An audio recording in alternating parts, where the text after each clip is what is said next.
Okay, good morning. So let's get started maybe. So I will give an introduction to the Perseus software. So most of what you've seen so far was actually about the Max Quant part of what we do. And now we will go more into the downstream analysis. So you saw already this morning what the structure of the output tables of Max Quant is. And now with these output tables, you would now go, for example, into the Perseus software. And so this was published here in 2018, and it was supposed to be, first of all, some kind of comprehensive data analysis software for proteomics. But so by now, also you can do some other omics, and also the integration and co-analysis you can do with Perseus, and we will see examples about this. And it was so. We had in mind to create something that is user-friendly, basically, and workflow-based, and that basically everybody can use without a lot of training in bioinformatics or statistics.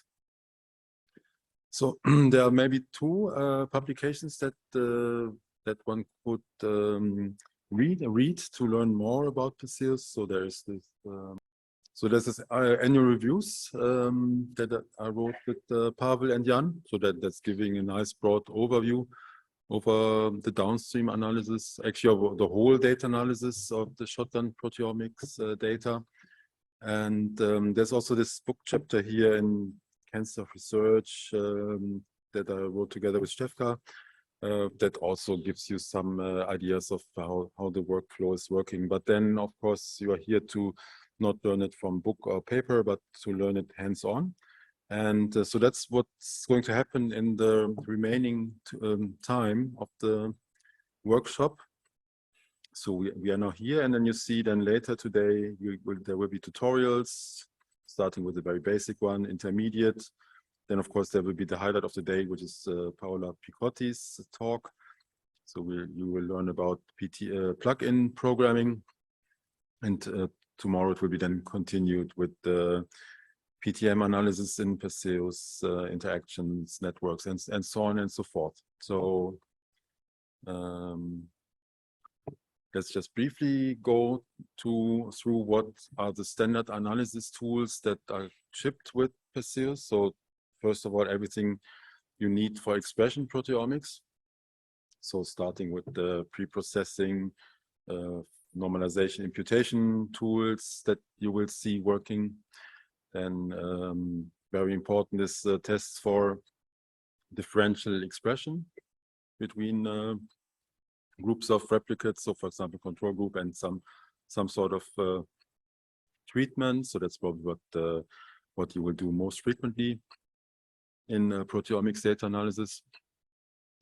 And then there are tools for finding patterns or visualizing the data, like so very useful one is principal component analysis, and you also may know hierarchical clustering already. And then of course you want to integrate the quantitative proteomics data with annotation, like for example pathway memberships and so on. And you might want to do time series analysis, for example in the cell cycle or circadian rhythm context.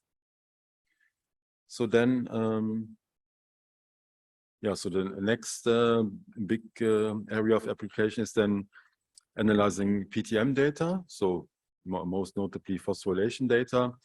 And so for this, we also have a complete tool set there. So you will see this then working in the respective tutorial tomorrow, I think. And also here, so actually the quantitative proteomics data, in many respects, you can treat it the same way as you treat like expression, like normal protein quantification data, because it's also just the data matrix, just with slightly different information. And then there are some specific tools where you then add like phosphorylation site specific annotation, for example, to the data analysis. Yeah, so we also, I'm not sure if that's covered in the tutorials, I think so, yes. So we also have machine learning working on this level, on the data analysis. And so if you apply machine learning to this kind of data matrix, it's usually either for learning a classification problem, so classification of samples, like for example, patient cohorts that differ in some certain way, and you want to learn what is actually a good rule to classify them in these 2 or several groups of patients, for example, different cancer types or something like this.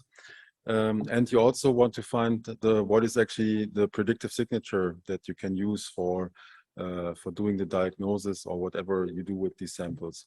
So what is actually a small subset of proteins that you could use to do the prediction just as well as if you had the whole data matrix available. But you can also do machine learning on the proteins. So then your samples are your variables basically, and you want to classify your proteins, for example. And so in this example, it would be that you know the subcellular localization of some of them, and you want to predict them based on the expression profiles over many samples with the machine learning algorithm. Yeah, then another big part of the analysis is network analysis, and so that's probably mostly done in 2 contexts. One is protein-protein interaction networks. That one gets, for example, from affinity purification coupled to MS experiments. And there you have like a tool that can convert like the output for a big data set of this interactomics data into tables, and then also into a network of interactions, basically. And then the other context is phosphorylokinase phosphosite networks, for which we have also integrated the photon tool to analyze this kind of data in the context of interaction networks. Then this you saw already, so you can do cross-omics analysis in multiple ways in Perseus. And so, for example, if you map from the same sample the transcriptomic, translatomic, and proteomic data, so that you saw in Bella's talk yesterday, you can then do these interesting scatter plots, which would tell you something about which of the proteins are somehow not aligned, basically, and do something special in this expression cascade. We also have statistical tests for this. So this is basically looking at where each dot is a protein, and one can also analyze this with enrichment tools, and then you get this 2D enrichment score here, which would then tell you for the processes or the pathways which are actually doing something interesting between the 2 omics dimensions that you want to compare, for example, transcriptomics and proteomics. And this you saw in Charo's talk, so you can also do this kind of time series analysis in Perseus, and you could do this actually on multiple omics levels, like here, for example, with proteomics and mRNA data. So how does Perseus look like? You will see this much in the tutorial. So this is the graphical user interface, and you have most importantly the workflow in the middle. So this is basically telling you what was the data analysis that was actually done to the matrices that you uploaded. Then on the left, you see results and actually the matrices that you upload and produce. And on the right, some properties. And yeah, so very central is this workflow in the middle. And so this is then really like a complete description of what happened to the data, basically, right? And you can basically interactively always add new steps to the end, or also somewhere in the middle you can branch off. You can also join matrices together. So it's a very flexible workflow system. And this you can also store, save, and then load again these kind of sessions that contain the workflow and all of the associated results. Then so what is actually flowing through this workflow? So the data that flows through these lines is actually only of this one type, which is called matrix data. And so it is actually the matrix that contains like the quantitative proteomics information, but then it has additional annotation on the rows and on the columns. So here, for example, you have annotations of proteins like Go terms, things like how many unique peptides you have for this protein, and so on and so forth. And you can also have the same for the sample, so that you would have like sample-specific information, like what was the control sample, what was a certain treatment, and also like time series information you would have then in this part of the matrix. So the whole software has a plugin architecture, which means that you can program your own activities and then put them as activities into the workflow and use them there. So whenever there is something that is not solved already in the tools that are shipped with Perseus, you have this choice to do this. And there's actually a paper on how one does this. So here it's exactly described how you would develop your own plugins. And you can actually do this in C#. So the whole software is released in C#, so you can use this. Or you can use R or Python for creating your own plugins. Here, this is just an example of a plugin written in C# in this case, and actually several of these examples in a publicly available GitHub repository, so that you can see how the plugin development is actually supposed to work, and you could maybe just copy paste one of these examples to start developing your own plugin, basically. Right, so maybe a little bit through the algorithms that you're going to use. I think you will also learn more about these in the tutorials, but maybe just a few words about the most important things that you're going to do. So probably one of the most important tools is for sure to find differentially expressed proteins. So that means that you're in one, for example, control group, you have a different value than in, for example, the stimulus group. So it went systematically down here, one would say. And of course, as you are probably aware, to quantify the difference in expression is actually not enough to measure or to report this difference of the means between the control and the stimulus group, because what can happen is that the variability within the groups is either larger or smaller than the difference that you have between the means, right? And then if you're, like for the blue curve, if your variability within the groups is actually larger than the difference of means, then this is not a significantly changing protein, right? But on the other hand, like for the orange one, if the variance within the groups is actually much smaller than the difference of the means that you measure, then it is actually significant, right? So then, so one can quantify this by this variance ratio, T, which is the variance between groups divided by the variance within groups. So variance between group is if you have two groups, nothing else than just the difference of the means, basically. And so you want this to be big, right? So the bigger this is, the more significant is actually the change of this protein between two groups.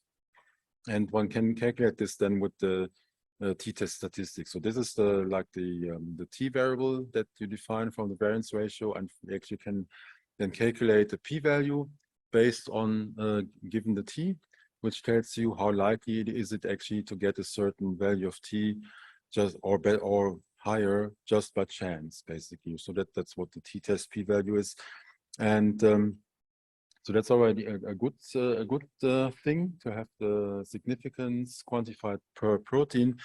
But then, since we make many tests, we will run into this multiple hypothesis problem, right? So the thing is that now we have maybe 10,000 proteins, so we have to calculate 10,000 of these univariate tests for each protein. And the problem here is that you then have an increased chance of false positives. And yeah, just to make this clear with an example, let's say you you have an example where actually there's no difference between your group A and group B, right? So it's just replicates all over that, so there's no stimulus or something like this. Then you actually should not find a significantly changing protein. However, if you now do this, so you have these 10,000 proteins and there should be no changes between the groups, and you calculate p-values, then in a rough approximation, you can say these p-values are uniformly distributed between 0 and 1, right? Because there's actually nothing happening. So it's actually a good assumption that these are uniformly distributed. But that means that, so if you now say, if my p-value is below 1%, I take it as a good hit. That would mean that you get 100 just by chance. So like, because you tried 10,000 times and you pick up a good one with 1% probability, that would mean that on average, you would actually get 100 proteins showing up as significant with a p-value cutoff of 0.01, which is of course not true, as we know from the start of the of the experiment, basically, right? So you have to kind of somehow defend yourself against this inflation of false positives, because you do so many measurements or tests simultaneously. And so there are two ways of doing this. So one is the family-wise error rate, and the other one is the false discovery rate. So family-wise error rate means that you want to restrict the chance of making one mistake in the whole data set. And that is actually very conservative. So if you try something like this, you would actually lose a lot of information because you're too stringent than usually with the data analysis. So what is actually usually better is the false discovery rate control. And here you want to control the proportion of false positives. So you want to say, among the ones that I find or that I claim to be differentially changing, I want to restrict the false positive to a certain percentage. So usually 1% or 5% or any of these, basically, right?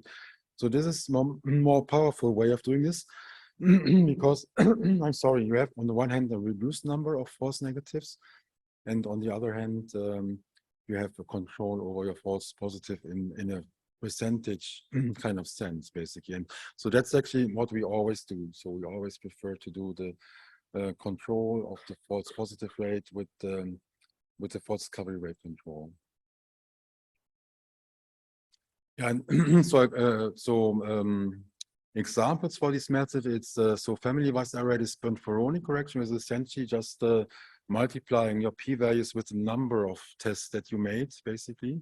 And then you can see that the p-value shrinks a lot in significance. Like if you start with the p-value that was, let's say, 10 to the -5, and you have 10,000 measurements, then this is already 0.1. So it would not be, usually you would not count these as significance, right? And then the examples for false discovery rate control are Benjamin-Hochberg bounds and permutation-based methods. So in Benjamin-Hochberg, it's also very simple to implement to your data, because it's essentially just multiplying your p-value with a correction factor that you can determine just from the matrix of all p-values that you get out. So it's very, very simple in application, and yeah, to some extent useful, but so one has to be careful that this is actually not trying to estimate the false discovery rate, but it's trying to put an upper bound on the false discovery rate, which can be very far off. So it could be factor 10 off of the actual false discovery rate that you're using. So in contrast to this, permutation-based FDR is really trying to measure the false discovery rate that you have in a sample.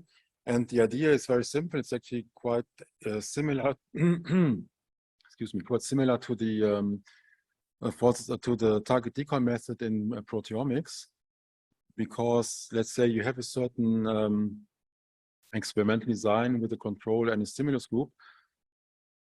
So all you do there is to calculate these p-values on the original data set, and then you calculate many p-values on permuted versions of this data set where you should not really see an effect, right? So basically you mix the control and stimulus group in equal ways, basically. And then it's obvious that if you do t-test on this, this should actually not result in a significant insignificance, right? So that means if you compare the p-value distribution on this one here with the p-value distribution on this one here, you can actually measure how many false positives you would have in the data set. Very similar to the ideas, as I said, in the target decoy search.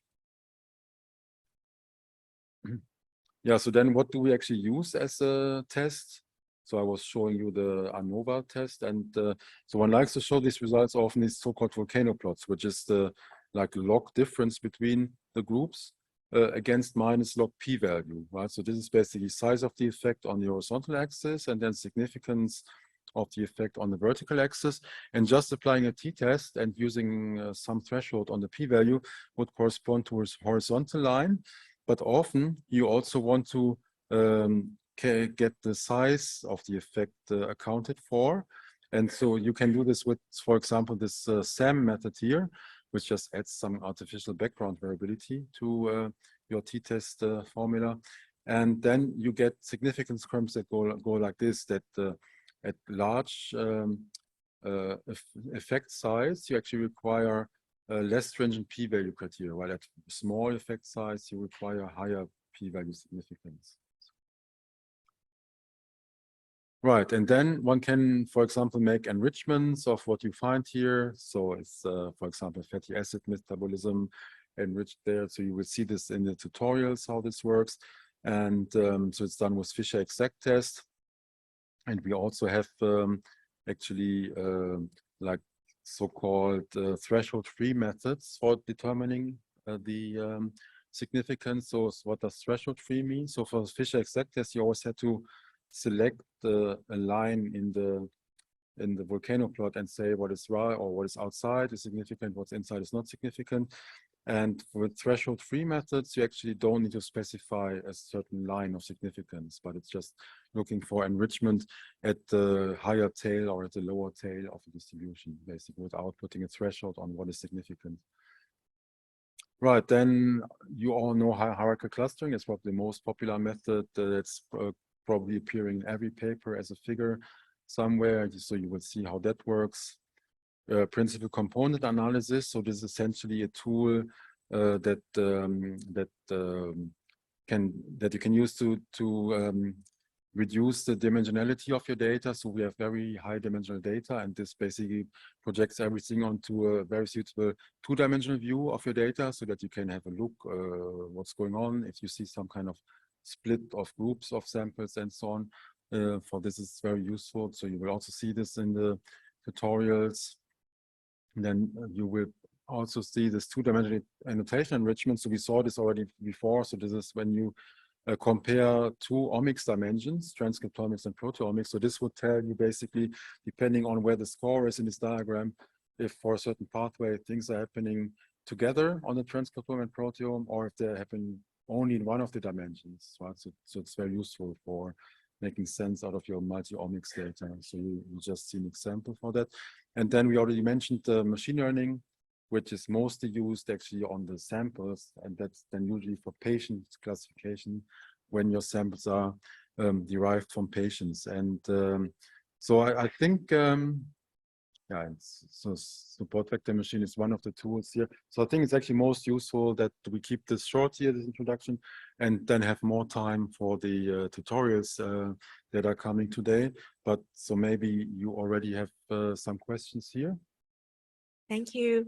I have two short questions. One is, instead of using SAM, is it possible to do exactly what you showed on the left side, the volcano? Because I realize now that the default method is SAM. Yeah. And you cannot just apply the. Yeah, I mean, what you saw in the volcano is essentially SAM, right? So what the curve in the volcano plot is exactly what that was exactly the result of SAM. No. I mean, I want to have the normal one without these cutoffs. Oh, okay. So just the horizontal line. Of course, you can do that. Then you just have to put this S0 parameter to 0. Then you get the normal way of, and then you could filter by effect size yourself later, basically. For example. Great. Yeah, and one more question is it possible to link to data sets that are loaded now and do the analysis not only on one data set, but between two data sets? Yeah. So then, so basically you, like in the workflow, you have input nodes. So that's basically where some workflow strand starts, basically, but you can have multiple of them next to each other. And yeah, but can you then link, can you compare them themselves? Yeah, so there's something called match by ID, something like this. And then you can actually, based on gene name or whatever, you can put them together into one matrix. Ah, this is really cool. I have to learn it. Thank you. Hi, I was wondering how many cycles of the permutation method do you need to make it significant? I think we have default 150. I'm not 100% sure, so it's more than 100, I would say. Does it depend on your data set, on your application, or it's standard?